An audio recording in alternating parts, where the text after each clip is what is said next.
Maybe it was Nate Marquardt's leg. But something this weekend made me think about the most dangerous fighters in the history of mixed martial arts. I suppose dangerous might signify a variety of things. However, when I consider it in context, I consider fighters who have the greatest probability of achieving two things: injuring their opponent and wanting to injure their opponent. That's exactly what we're talking about today. This is the most dangerous MMA and UFC fighters of all time. Number 10. Jon Jones. Jon Jones isn't particularly dangerous in the sense that he seeks to incapacitate his opponents. He may, however, strike you in a variety of ways from nearly anywhere. I don't know what to tell you if you don't think the stone arrowheads on the tips of his elbows are threatening. They're lethal. Remember how Jones fractured Brandon Vera's face so badly that he couldn't get on a plane to return home after the fight? That was fantastic. He's good, doing a good job. That's it. It is all. Number 9. Bob Schreiber.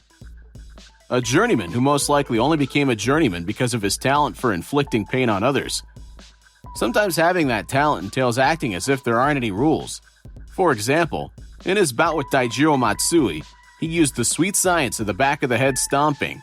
Schreiber was disqualified due to the referee's lack of refinement. You could also take, for example, the fact that none of his victories, and only 4 of his defeats, have ever gone the distance. Or, for example, his moniker, Dirty Bob. It's not like he doesn't know what he's doing. If you believe Dirty Bob is long gone, remember that he still teaches mixed martial arts. Stefan Struve is the most renowned student. You may have heard of him. Number 8. Alan Goes. Alan Goes was one of the first jiu-jitsu disciples in North America. However, he may have had the most influence on what is now known as ground and pound. Goes breached an unwritten rule of engagement when he began punching his grounded foe during a battle with the great Frank Shamrock in the venerable Pancrase promotion. It was filthy at the time, and it demonstrated Goes' danger. He was unconcerned about unwritten rules. What's the flavor of this one? This match concluded in a stalemate. Although it isn't the most well-known fight in history, Goes' shady ploy helped pave the way for the present game. Allow me to invite you to watch the fight right now if you haven't already.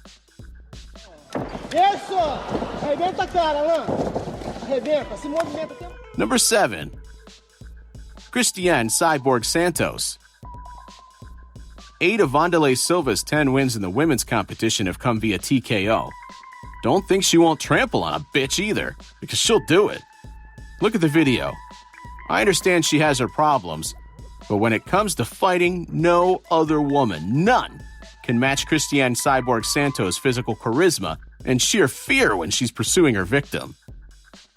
Bad. I don't think she knows where she's at. That's Cyborg! By knockout! Number 6. Melvin Manhoef.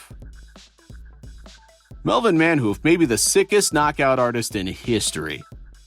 He has a professional MMA record of 27-9-1, with 25 knockouts or technical knockout victories. By striking stoppage, he has won 93% of his fights. That's a sizable proportion. For those Philistines who say the 36-year-old Manhoef has lost his touch, here he is on New Year's Eve, ending Dennis Kang with a knee to the body. Yes, a knee to the body. Number 5. John Hess. John Hess's professional mixed martial arts career lasted exactly 1 minute and 35 seconds. But that was enough to cement his reputation as one of the dirtiest and most deadly fighters in history. His victory over Andy Anderson at UFC 5 was a showstopper. Imagine tossing all etiquette out the window and doing whatever is necessary to win a fight. We're talking about eye gouges here. It's all about the testicles here. It wasn't exactly pleasant. Fortunately, a young man named Victor Belfort rode into town and took out the trash in Hess's second and final battle. Goodbye, John Hess. In a recent interview, Hess waxed lyrical about his fighting technique as if it were a real thing. It's as if he doesn't realize his entire MMA career is built on him being a filthy thug, or that he thinks people just don't get him. I suppose that's the life of an artist. Number 4. Mikhail Ilyukin. Mikhail Ilyukin may not be one of the most well-known names in wrestling history, but he has the most dangerous submission finisher of the late 1990s. The stats are eye-opening. 36-18-1 as a pro, with 33 submission victories. But it was the way he got those submissions that sealed the deal. Ilyukin was a master of ankle and Achilles locks, which can easily result in injury if the tap isn't applied quickly enough. That isn't the worst part. Ilyukin won twice in his career by employing a tactic that would be illegal now, but was completely lawful in the Wild West of the MMAs in the 1990s. It also lacks a sophisticated, euphemistic moniker. The condition is referred to as chin in the eye, and he used it once to defeat Igor Vonchanchin, a formidable opponent in his own right. Fast forward to around the 820 point in the video to see the old chin to the eye in action. It appears to be painful. Number 3. Ken Shamrock. It's not because you're a devil with the ladies that you're known as the world's most dangerous man. Ken Shamrock used to fight like a trophy hunter, displaying a long list of legendary limbs on his mantelpiece. Shamrock's two most iconic MMA moments are arguably his vicious spinorama knee bar on Bas Rutten and his white-hot grudge war with Don Frye in Pride, in which Frye refused to submit to some terrible heel hooks and won the fight but suffered long-term injury as a result. Number 2. Mirko Cro Cop. Cro Cop, Mirko Filipovic, is a thoughtful and decent individual. He does not fight with the ferocity of a wild animal, but my, that high kick. The way it appears out of nowhere and requires very little setup.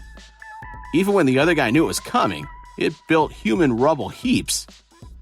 The fact that everyone just nodded when he said, right leg hospital, left leg burial. It wasn't arrogant or ridiculous. Cro Cop's head kick is possibly the single most dangerous strike in the history of the sport. Now take a look at this highlight reel and enjoy it.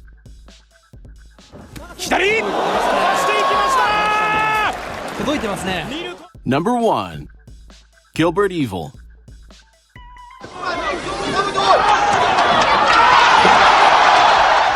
Possibly the fighter who comes closest to being capable of doing anything inside the ring.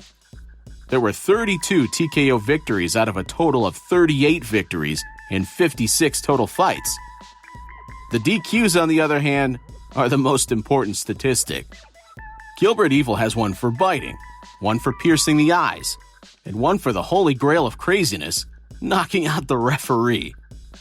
That's like the trifecta of bad guys in action movies. Actually, it's probably too bizarre for a movie theater. So with that, we would like to conclude, but we'd love to know what you think about these MMA fighters.